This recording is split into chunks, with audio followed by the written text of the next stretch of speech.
এই অ্যাডমিশন সিজনে আইসা এই মুভির সম্পর্কে বলার কারণ কি? এটার কারণ হচ্ছে কি যে দেখো, আমি যখন সেকেন্ড টাইমের ছিলাম তখন এরকম সময় একটা মুভি আসছিল। তো আমার এখন মনে আছে, আমার যে ফ্রেন্ডগুলো চান্স পাইছিল বিশ্ববিদ্যালয়গুলোতে, তারা আসলে এই গ্র্যান্ড সিলেটে আইসে। Hey everyone, hope you all are doing well. So আজকে তোমরা দেখতে পাচ্ছ আমি গ্র্যান্ড সিলেটে আসছি মুভি থিয়েটারে।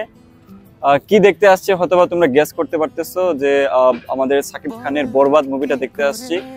আমি এরও আগে তুফান, তারপর রাজকুমার মুভি দেখছি। হ্যাঁ, খুব একটা বাংলা ছবি দেখা হয় ব্যাপারটা এমন না, বাট বর্তমানে সাকিব খান যে মুভিগুলো করতেছে সেগুলো দেখার আগ্রহ খুবই আসতেছে, কারণ আমাদের বাঙালি সিনেমা, তাই তো আমরা বাইরের দেশের মুভি দেখা অভ্যাস, ইন্ডিয়ান মুভি দেখা অভ্যাস। আমরা আসলে দেশি কোনো কিছু আসলে দেখার প্রতি কারোরই আগ্রহ না, কারণ এটা স্বাভাবিক। Making sense, story, screen play এগুলো আসলে কোথাও ভালো পাওয়া যায় না বাঙালিদের ক্ষেত্রে বা বাংলাদেশে। সো বর্তমানের মুভিগুলোর screen play, story, BGM, everything too much okay. So মাত্র দেখে আসলাম বরবাদ। আমার কাছে এখন পর্যন্ত সাকিব খানের যতগুলো মুভি আমি দেখছি তার থেকে বেস্ট মনে হয়েছে।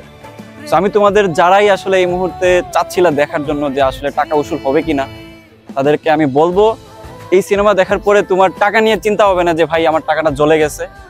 তোমার কাছে মনে হবে যে তোমার টাকার থেকেও বেশি জিনিস পাইছো। ওকে, সো আর তোমাদেরকে আমি এই অ্যাডমিশন সিজনে আইসা এই মুভির সম্পর্কে বলার কারণ কি? এটার কারণ হচ্ছে কি যে দেখো, আমি যখন সেকেন্ড টাইমের ছিলাম তখন এরকম সময় একটা মুভি আসছিল। তো আমার এখন মনে আছে, আমার যে ফ্রেন্ডগুলো চান্স পাইছিল বিশ্ববিদ্যালয়গুলোতে, তারা আসলে এই গ্র্যান্ড সিলেটে এসে কিন্তু মুভি দেখছিল। হ্যাঁ, তো তখন আমি তো সেকেন্ড টাইমের ছিলাম, কোথাও চান্স পাই নাই। তো আমি আসলে কোনোভাবেই দেখতে আসতে পারি নাই, মন খারাপ করে বাসায় ছিলাম। সো এখন তোমরা এই মুহূর্তে, আমি জানি অনেককে যারা চান্স পাও নাই তারা মন খারাপ করে থাকবা, এমনকি এই মুভিও দেখতে পারবা না, আমি জানি। বাট আমি তোমাদেরকে আশার বাণী দিচ্ছি, তোমাদেরকে যে বড় ভাই তোমাদেরকে এটা বলবো, মুভি আসবে যাবে, বাট সময় তুমি পাবা না, এই সময়টুকু তুমি খুঁজে পাবা না, ঠিক আছে?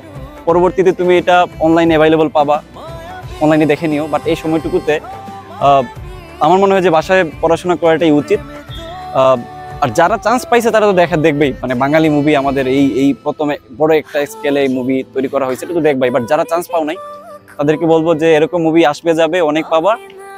সামনে যখন তুমি মানে ভালো কোথাও চান্স পাবা এবং সময়ও থাকবে তোমার হাতে, ডেফিনেটলি তুমি তখন মুভিটা দেখতে আসতে পারবা, তখন প্রবলেম হবে না। বাট এই মুহূর্তে যদি তুমি মুভি দেখতে আইসা 3-4 ঘন্টা নষ্ট করে ফেলো, আমার মনে হয় এটা অর্থিত হবে তোমার জন্য।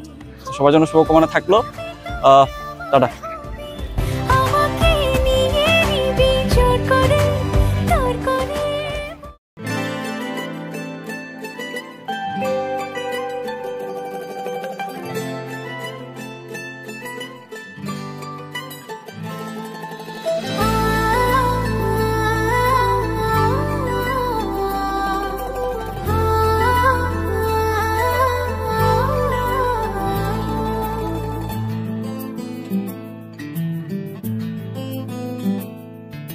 বল কি করে হলো রে এমন, সব ব্যথা তুই ছুঁলে সেরেছে।